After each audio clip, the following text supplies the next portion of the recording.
Good afternoon, everyone. Welcome to Nutmeg Sports on the HAN Network with Dave Stewart today. I'm Rob. Adams Donald Eng is off with the Monroe Courier. We'll see Don again soon. Of course, have him back here on the show next week. We will be joined by New Canaan boys hockey head coach Pat Gore in a little bit. But first, Dave, welcome back. Happy Wednesday. Happy Wednesday to you too, Rob. How you doing? I'm good. Good to see you. And, we'll talk hockey with Pat Gore in a little bit, but all of a sudden New Canaan's starting to make waves again. Yeah, they had a big win, kind of out of the blue too. It wasn't one that would have been expected. So they really handled Xavier 5-1 the other day, and they looked really good doing it. It didn't look like Xavier was flat at all. No, that's what I've heard. It sounds like New Canaan played that well. But again, we'll get into that. We'll talk a little more hockey. We'll also preview the hockey game we have coming up in a couple of hours right here on the HAN Network as well. Excited for that. Darien and St. Joseph coming up at 6:30 tonight over at the rinks at Shelton. So we're excited for that one. But in the meantime, I thought we'd start with basketball because I thought there was some significant movement in basketball last night. And again, New Canaan showing themselves on the court that they can make some noise. Interesting basketball game you had. Yeah, they came back against Trumbull. Trumbull really had them at halftime. Big second quarter for Trumbull. 11-point lead, 34-23, I believe, at the time. And then New Canaan really, put it all together, rallied back, tied it, had it at 45-45 early in the fourth quarter, and then Trumbull just proved to have a little bit too much. Jack Moore had 30 points in the game. He was phenomenal, and it's talking to Mike Evans, New Canaan High School's head coach, after the game, and obviously he was frustrated by that. I think that one was very just more disappointing than some of their other losses because they were right there with a contender. They've been right there a few times, and they just haven't been able to pull it out. And it's Mike Evans and I've talked about this before. It's like some programs have that culture of winning. New Canaan football, Darien football are Sure. like that. And when they get into a situation where it's a close game or it's a tough situation, and they find a way to win, well, the opposite is true in some cases. And I think what you're seeing with New Canaan basketball right now is they're not getting over that hump and able to say, okay, we're in this game with this team. We can still win this. Yeah, I thought the quote I saw in your story was, we can beat these teams. It was something like that. I mean, Yeah, he seems very exactly. confident that this team has ability. Are you sensing something where there's just something up here that's not quite switching on to get to that next level? What's going on? I think it's a matter of one of those things where, they always say the cliche is play a complete game, and I don't think New Canaan's really put it together for the whole 4 quarters yet. They've had great quarters against really good teams, so far, good moments, but they haven't been able to maintain that for a long time. And in that case, that's what happened last night too. And that Trumbull, which is used to winning, they found a way to win. New Canaan, which is not used to winning yet, wasn't able to find its way through. And I think that's what's frustrating is that they're pretty close, just quite not there yet. But plus, they are a younger team too. They're going to have a lot of people back next year. Tyler Sweeney, who's their top player, he'll be back. Jackson Savala, who's a big, lanky, forward center type, who's now shooting well from the outside. He's going to be a good player. He's only a sophomore, and their point guard's a sophomore too. So they're going to get there. But 2-7 now, right? 2-7 now. Yeah, it makes it tough. Makes it tough. Yep. Got to go 6-5 the rest of the way. You don't really need that 40% threshold with the change that the CIAC True. made. But still, if you're not among those top teams, I think it's still a little bit of a mountain to climb. But hey, they've got a lot of season left. They got a half season left. Yep. Granted, they'd have to go, if they're 2-7, they basically have to go, 8-3 the rest, or 6-3. No. 6-5. 6-5 to get to 8. Yeah. So they'd have to turn it around, and obviously a 2-7 team going to 6-5, isn't necessarily something you would see coming with them. But they have played with some teams. They have West Hill on Sunday, and they feel like they can beat them too. And West Hill is around 500 right now. So they're not the team they were last year. Obviously, they have Tyrell Alexander, who's excellent, and but. New Canaan gets them at home, and maybe that's the game. I think it takes one game to win one of those games, and then you you start going in the right direction. As you said, West Hill coming up at New Canaan. That's scheduled for Friday. Then Norwalk on the road next Tuesday, followed by Fairfield Ludlow on the road. That could be a tough one. I mean, the Falcons are pretty good. Ridgefield at home, and Ridgefield did something big. We'll get to them in a moment. Fairfield, Ward, Staples, St. Joseph, Central, Wilton, Danbury, and Greenwich to finish the season. If they're as good as they might be, are there 6 wins in there? It could be. It could be. It's so tough. Like we've talked about many times this year, in that everybody out there is a team that's a possible contender for a playoff spot. Really, there's nobody on the schedule there that you can say this is definitely a win for everybody or for anybody. And thus the wide open nature of the FCAC this year. Exactly. Which brings me around to Brian McMahon and the game they played against Ridgefield last night. And the Ridgefield Tigers didn't just win this basketball game. They blew McMahon out of the gym, had him big at halftime, beat him 79-56 in back of 31 points for Chris Long. That's a big win for Ridgefield, and it's a humbling loss for Brian McMahon. It's huge. I mean, I believe it was like 10 points. They'd gotten it down to 10 points at one point in the third quarter, and then next thing you know, it's 23 points. Ridgefield held on there and just, 70. I don't want to say held on, 79-56. Is pretty impressive. So now you got to throw Ridgefield into that talk. I totally agree. And I think the unfortunate thing for McMahon is I feel like they weren't getting a lot of respect at the beginning. Then they get a couple of good wins. Beat West Hill last week. You're right. And now they lose this one. And our people, you're probably going to have those naysayers saying, well, is this the real McMahon team? Or are they going to slide back now? I think they're just as much a contender as anybody right now. And they've gotten the job done up until this point. One bad night. Everybody has one bad night. I think in terms of the conference, you can look at Staples is 1-4. That's a tough road back. Central is 0-4, and they're 0-6 overall. You look at Norwalk at 0-3. I still think they're a better team than that, but that's still a long road back. And Darien is 0-5. I would have a hard time making a case for those teams. St. Joe's 1-4, New Canaan 1-4, Ludlow 1-3 in the conference, which is surprising because I still think that's a good Ludlow team as well. Very good team, yep. So it's going to be a dogfight the balance of this season to see who makes the FCAC. Never mind the state. Who's making the FCAC? Yeah, oh yeah. I mean, if you look at that, it's wide open. There's 2 undefeated teams right now, Trumbull and Danbury, and Trumbull looks very good. Although Coach Bray was saying that the last few games, they beat Ward last week by 1 point, they beat Ludlow by a couple of points, and then held on to beat New Canaan. In all those games, Coach Bray was saying that they've gotten a lead and then given it up, so they haven't stayed focused defensively. Trumbull can score with the best of them. It's just, can they hold it together and stay focused defensively? That was kind of their theme from last night's game too. And then of course, Danbury right now, it just looks, they look pretty tough. They're head and shoulders above everybody else right now. Right now, they're definitely playing better than ever. I have a feeling they'll go through their struggles. I think every team in the FCAC this year there's nobody who's just is just that far above everybody else right now. But I think they're the team that right now you got to point to. You've got Danbury at 5-0, Trumbull at 5-0, and then the 4-1s come in. Stamford, McMahon, Ward, all at 4-1.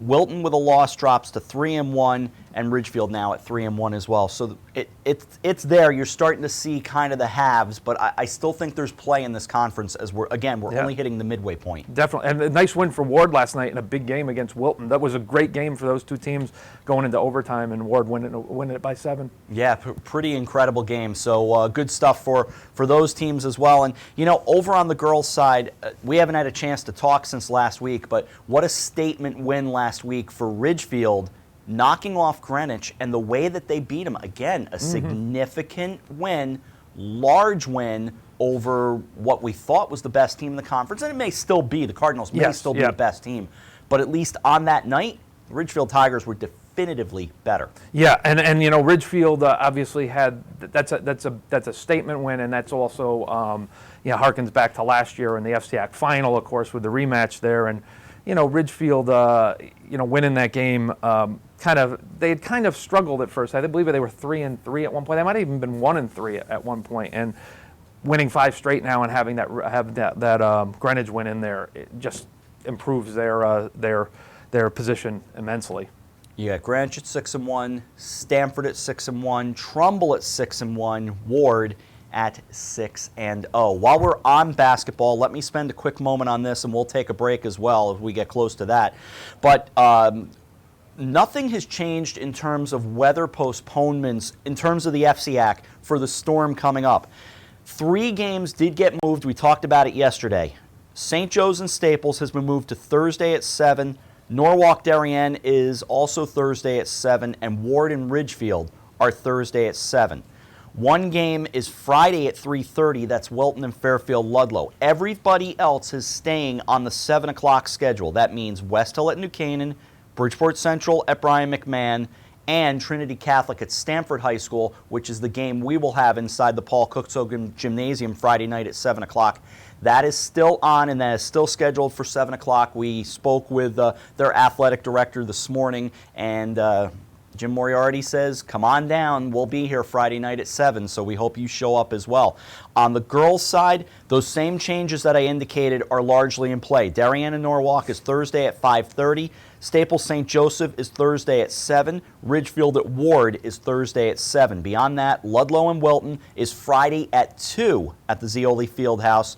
New Canaan West Hill is Friday at 5:30. McMahon and Central is Friday at 5:30. Stamford and Trinity Catholic Friday at 5:45. Trumbull Danbury is the only game that is staying on the girls' side at 7 o'clock. There you go. I mean, I think it's, obviously some of the teams that are moving them up are being cautious. From what I've heard about the Storm, it should hold off, and the majority is going to be overnight, late on Friday and into Saturday. That's exactly. Yep. So I think those Saturday games you got to watch, like the hockey games and some of the wrestling matches and track and things like that. Yeah, that's the latest. Dave's right on. That's the last I heard as well. But again, that's still a very fluid situation. We will have Stormcast coverage if this storm does develop the way it is supposed to. So still a lot to deal with, and we still have to talk to Pat Gore as well. That's right, and we'll see if they can keep it up. They're playing Ridgefield tonight. That's another big game. And that was a big game, as we said, beating Xavier the other night, 5-1. I'm still surprised. Yeah. Yep, and it was good stuff. It was good. They looked really good. Yeah, I hope we can figure out exactly who this New Canaan ice hockey team is, and we'll see if we can figure out who this Darien ice hockey team is as well in a few hours as they take on St. Joseph, and maybe we'll learn something about St. Joseph as well. Oh, definitely. Those are 2 great teams. The FCX, got its very good teams here, and now you got 4 teams ranked, and New Canaan moved into the top 10. So the Game Time CT poll came out yesterday, right after we went off the air, in fact. So yes, the 4 teams that we've just mentioned are all. Yeah, and Greenwich is right up there too. They just don't seem to be able to get over that Darien hump.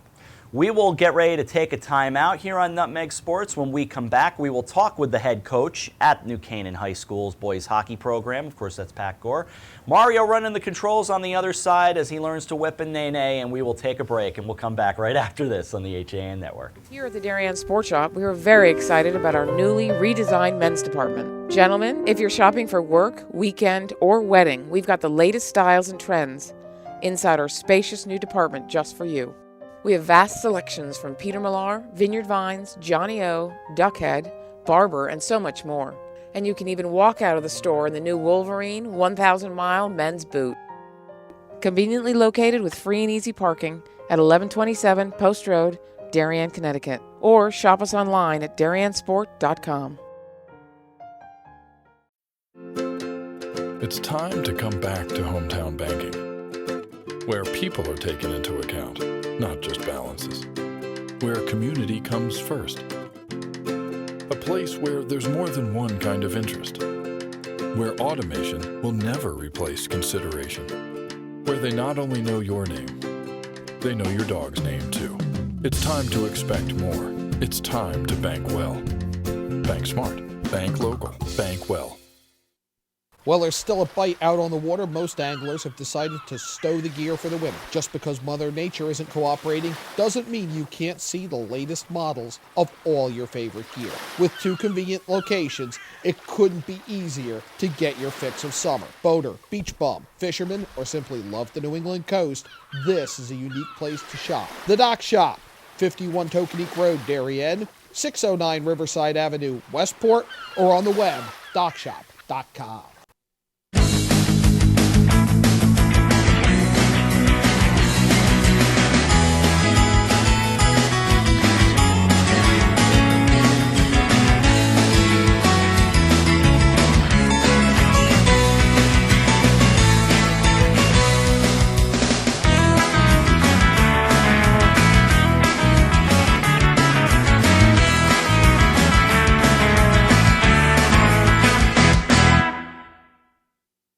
I'm Kate Chaplinsky. Join us for Coffee Break, weekdays at 11 to get the latest Connecticut news, weather, high school sports, and more.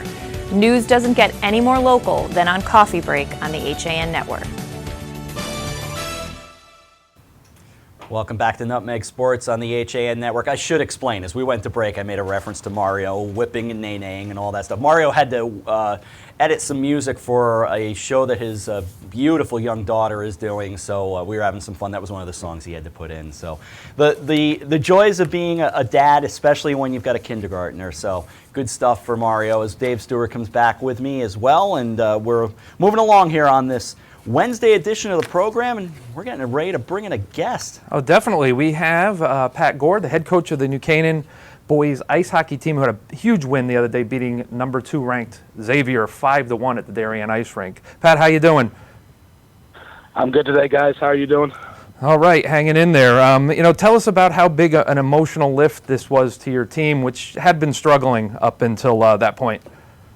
Yeah, we've had a little bit of a roller coaster year. We had a lot of changeover from last year. We only returned 8 or 9 players, and only 4 of them really played a regular shift last year. So we're kind of learning on the fly here.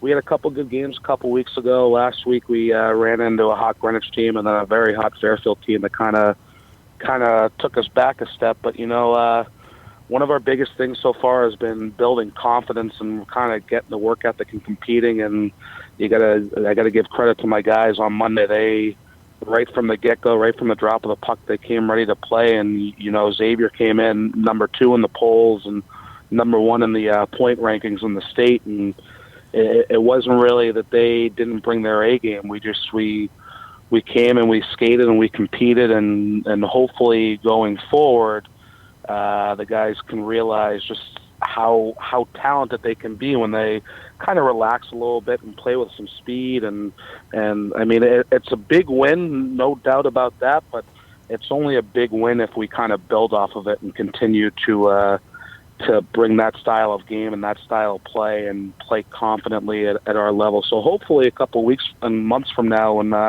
we look back on the season, this can kind of be a win that springboards us going forward. Kind of a turning point for the season there. Yes.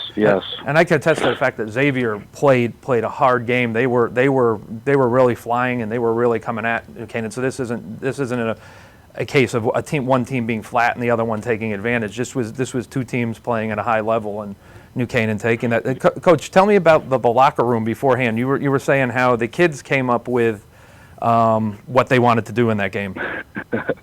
So from a coaching standpoint, I after last week, 2 weeks ago we played 2 great games, and one of them we won. India Fairfield we lost, but we played extremely well. We did everything right but win that game. So from a coaching standpoint, there are really no complaints. And then last week, Fairfield's very hot, and Greenwich record and accolades speak for themselves, but I just didn't think that our guys played as well as they could. So Monday I came down to the rink and just tried to, the kids at this level, they know what they need to do to be successful, and they just need to trust each other and trust their teammates and win as a team. So I just came up with a theory of, I walked in the locker room about an hour and a half before the game, just put up a piece of paper, taped a pen to the door. It said keys of the game on the top and left it blank, not really knowing what would be written down or what the result of it would be. And I didn't go in and look at that piece of paper till after the game. There's no pep talk. I left that to the leaders, the captains and the upperclassmen. And, I went in there after the game and read the piece of paper, and they came up with their game plan, the 12 things that they thought they needed to do to be successful. They completed all 12 of them with high remarks. And, as a coach, you like to see that, just because when it comes down to it, it's a kid's game. From a coaching standpoint, you try and simplify it for them. And I think they realized that it was the simple things in the work ethic that we weren't really doing as a team for complete games. So that was kind of just my idea out of left field. If we lose the game 5 or 6-0, then looking back at it, it was probably a horrible idea. But it was just one of those things that it seemed to work the other day. And now going into tonight, you contemplate whether whether you go in there before the game or whether you run and hide and let the kids come up with it. Yeah, now you're in a spot with that. This is because this is another big game for you. You played Ridgefield the first time, beat them 3-2, and since then it's been kind of strange because you both lost to Fairfield. They beat Hamden, you beat Xavier. It just seems like it's a wild year in hockey right now. Yeah, I mean D1, in my opinion, you have those 3 or 4 teams that are kind of the favorites right now, and then you always have a team like Fairfield Prep that, even though they're not in that top 4 right now, until they're eliminated, they're always a threat. But other than that, on any given day, any team can win. And I mean, Richfield is a team a lot like us right now, where they have some upperclassmen who are very good, but they have a lot of younger talent starting to fill in, and it's a big thing with confidence at this level right now. When kids are confident, kids are rolling, they can play well. And I mean, with Richfield, every year, regardless of whether they have 20 kids returning or 20 new kids, they have a great program up there, a great staff up there. Coach Gallagher gets his team ready to play night in and night out, and especially when you play them up there, which we have tonight, they're a much tougher and a much different team. So, I mean, hopefully our guys bring the same intensity and the same work ethic as the other night, and it's going to take a complete team effort, but hopefully we can get the job done tonight and do enough to win where we can start to kind of go on a roll here. Coach, later tonight we also have a game here on the HAN Network. We have St. Joseph and Darien, and I know you've seen the Blue Wave already. We saw you in that game. How could you kind of assess that game for me? And maybe you haven't seen St. Joseph yet, but can you get a sense of that game? Yeah, St. Joe's I haven't seen yet, but I know from other coaches and from last year their goalie is one of the top 5, if not one of the top 3 in the state. And I mean, regardless of what you have in front of you, a good team or a bad team, which St. Joe's is obviously a good team. They're playing extremely well right now. But from a team standpoint, you can play a lot more confident, a lot less afraid to make a mistake when you know you have a kid back there that can stop 40, 45 saves a night, and then you score 1 goal where that's enough to win. They have the youth singer kid up front who's a very talented forward. He's got great speed, great hands. A couple good defensemen as well. I know there's a kid, I believe his first name is Will, last name Gilbert, who's a big, strong defenseman. St. Joe's, that they're going to try and grind you. They're going to work hard. We have them in a couple weeks, so I haven't really watched them too much yet, but I know they have some talent there, and they have a coach up there now, and J.R. Bria, who took over last year, who's really building that program up and getting them back to how they were a couple years ago, and they were at the top of D1 every year. And then, I mean, Darien speaks for themselves. They have the experience. They know what it takes to win. They took care of that last year. Darien, they have a quick transition game. They have depth up front. Their defense was younger this year, but they have tremendous talent on the back end. Their goaltender and David Voigt has played very well, and he can move the puck as well too, which is a big help on the breakout of the transition game. And I mean, St. Joe's, they're gonna have to try to slow down Darien's speed a little bit. I'm sure Darien's a little quicker, but it's a game from everything that I've heard about St. Joe's so far. If they knock Darien off, I wouldn't really consider it an upset, especially when you talk about 2 FCAC teams. I mean, the FCAC right now, whether it's 2 D1 teams or a D2 or D3 team playing against a D1 team, any given night, the team that works harder is going to win. The team that executes harder is going to win. So I'm very curious to see what type of game is going to be played. I mean, I think if it's a faster-paced game, Darien will have the advantage. But if St. Joe's can slow them down a little bit, get pucks in deep behind the Darien defense, kind of work a cycle and work a grind, they can definitely get out of there with a victory. Coach, getting back to your team, a lot of people are talking about Tyler Hill and the 4 goals he had the other day. I thought one of the other players who stood out was your goalie, Peter Windus. I believe he made 25 saves in that game, and he just looked very confident out there. And he was under pressure a lot. That Xavier can skate. And what did you think of his performance? Peter's been on his game his last couple games. I mean, even last week when he played Greenwich, we ended up giving up 6 goals. 1 was an empty netter, but he was at no fault for 5 of them. And even when we were up a goal in that game, he really kept us there. Yesterday, he was seeing the puck well. Our defense helped him out, clearing out the rebound a bunch. But there were a couple times where there was that 5-minute major in the third period where if not for Pete and net, we all it takes is to give one up, and then the momentum turns and the tide turns, and you never know what's going to happen. But Pete's kind of I've been a coach the last 2 years where I'd like to get both guys in the net, even against D1 teams. And Pete's kind of taken the job right now and run with it. He's hot. He's going to get the start again tonight against Richfield. And, you know, when like I said about the St. Joe's goalie and Wilson, with our goalie right now, we have a kid back there who's playing well and playing confident. And it helps from a whole team environment, because if you're out there afraid to make a mistake because you're not sure how your goalie's playing, then you're going to make multiple mistakes. It's holding the stick too hard and afraid to play how you know how to play and trust your talent and your skill. And right now we have Pete seeing the puck well and playing so well that, you know, my defensemen aren't as afraid to make a mistake, and my forwards know that if they make a bad turnover, that we have a guy back there that can do his job. And, you know, hopefully Pete's going to stick on his game here for a little while, and if he continues to play like he has, it's going to be a lot easier for us to make a run, that's for sure. Coach, we appreciate your time. We wish you a lot of luck, and we look forward to having you on again soon. Thank you, guys. Anytime. I know my guys appreciate all the hard work you guys do, and glad to talk anytime, and hopefully I'll see you guys coming up for a couple playoff games. Sounds good, Coach. We appreciate it. Thanks, Thanks Coach. again. All right, have a good day. Talk to you guys later. You too. That is Pat Gore, the head coach of the New Canaan Rams boys hockey team.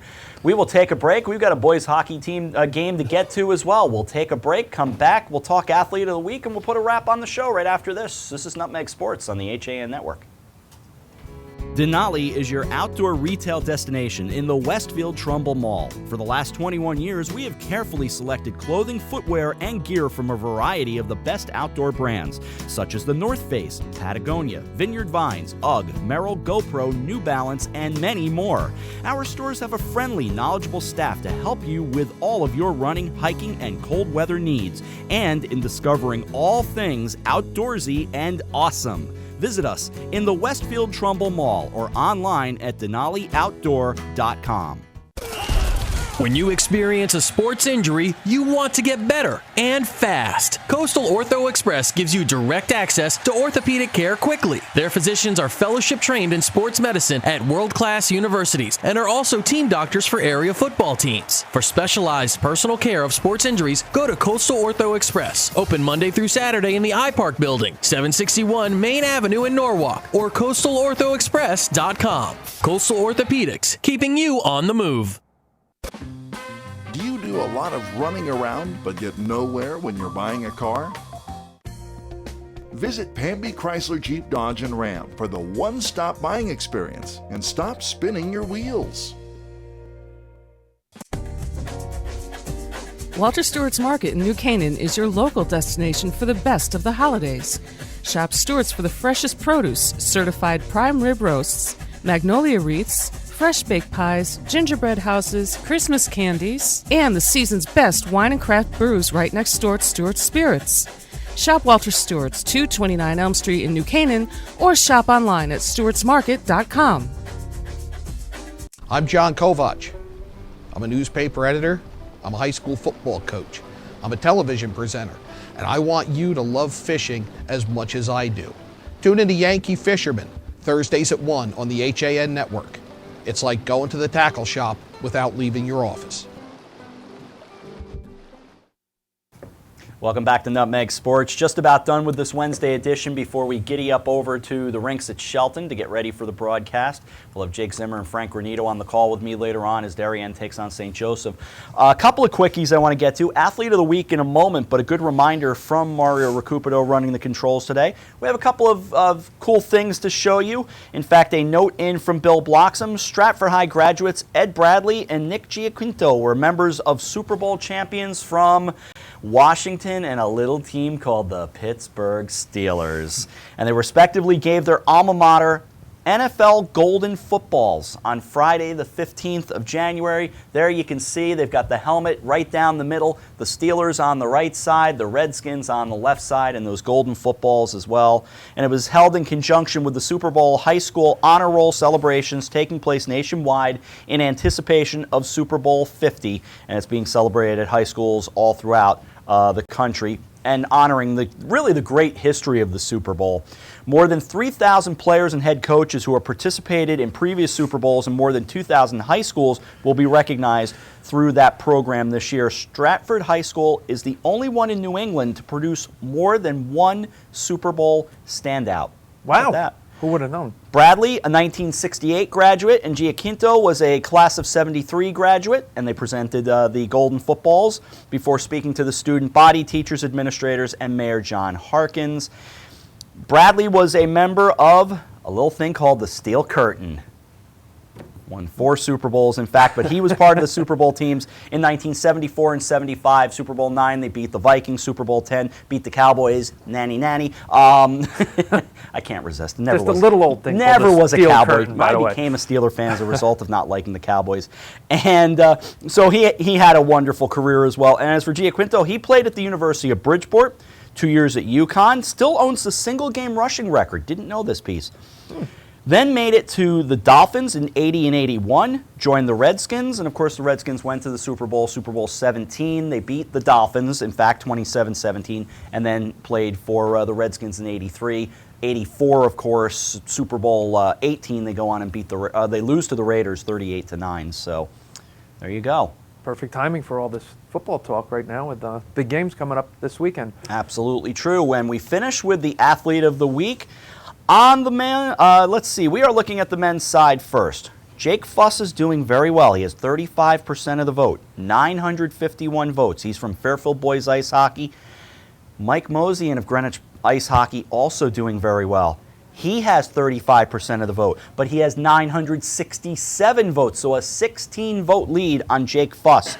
Everyone else after that, I'm sorry to say, not sufficient support, so you got to get out and give him a little more love. Eric Day, John Williams, James Mahoney, Tyler Sweeney, Peter Lebedev, and Cantavio Dutrail of Trinity Catholic, as well as Austin Appleby. My apologies for the mispronunciation. Testing you today. It really is. Those really are. It is. All right, to the ladies' side, Amanda Hill of New Canaan Ice Hockey has 28% of the vote, 330 votes. Caroline Prezioso of Trumbull St. Joseph has 285. That's 24% of the vote. After that comes Kyra DeBello, Shannon Healy, Jess Camarda, Tiana England, the wonderful Stanford basketball player. She has 16% of the vote, by the way, and Olivia Wise. Get out and vote, everyone. Bottom line. And Amanda Hill was leading that vote. She had a great game for a freshman goalie to go into a New Canaan Darien girls ice hockey game and play as well as she did. And what was a fantastic finish to a hockey game, too. New Canaan coming back from 2-0 down, tying it, and going and losing eventually 3-2 on a goal by Georgia Cassidy. Exactly. Who's had a pretty good career and is still career. Adding to it right now. Cassidy and Granito, that's fun to watch. Those are fun to watch. And Granito had a great goal to tie the game, too. She kind of banked it off the goalie and into the net, tied the game 2-2 in the third period.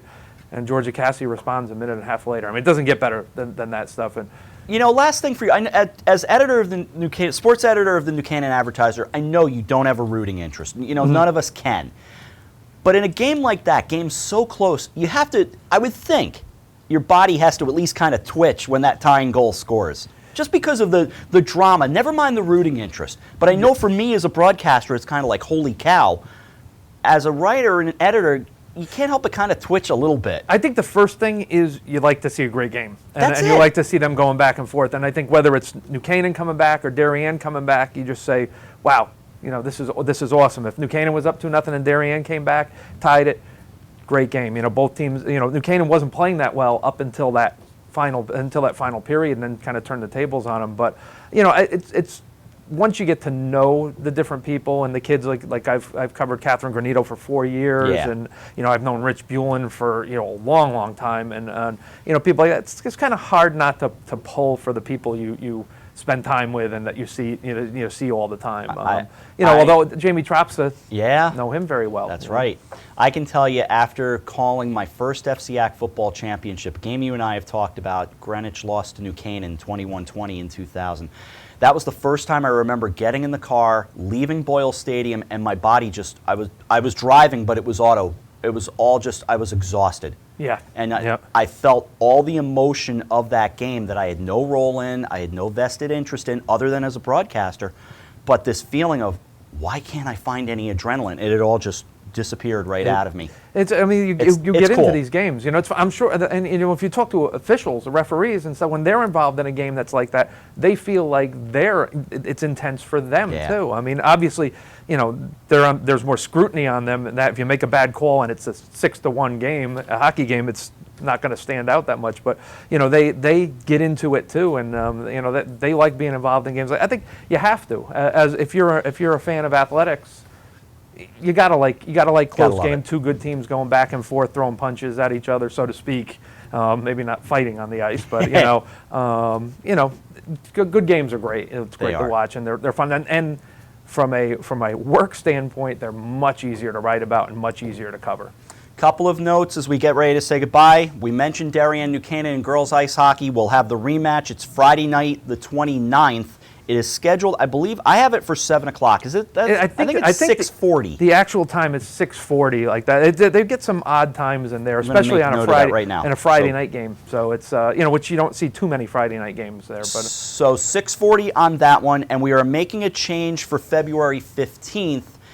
We are going to do the second go-round between Greenwich and Darien in boys ice hockey. We couldn't do, and I've explained this a few times now, so I don't want to beat the dead horse. We couldn't do Monday's game due to internet issues in Greenwich. Bottom line, we weren't allowed to be on the internet there. But we are allowed on the internet in Darien. We'll have the rematch. Those are two great games. The New Canaan Darien girls and Darien Greenwich boys. I mean, it doesn't get better than that, really. Rematch of, in the boys' case, a rematch of last year's FCX final. You see if Greenwich, how they bounce back after losing that first one 3-0 to Darien on Monday. So, and I know, for New Canaan, the way that game ended the other day with a 3-2 loss after they came back, they're talking about. I think the term was unfinished business, because they really feel like if that game goes another period, New Canaan was on a roll. They had the momentum at that point. No, so, totally agree. All right, Dave, good games. Show today. Thanks to Mario on the other side for keeping us on the air. Those wires getting a little frayed over there, but Mario kept it all under control. We thank Pat Gore for giving us a call. Don't forget boys ice hockey, Darien and St. Joseph coming up a little bit later on. We'll have it for you right here on the HAN network. In fact, they will drop the puck later today at 6:30. Jake Zimmer, Frank Renita will help me out with the call. But for now, thanks to Dave. Thanks to you for watching. Coffee break tomorrow morning at 11. Hockey later at 6:30. For now, I'm Rob Adams. Thanks for watching Nutmeg Sports on the HAN network.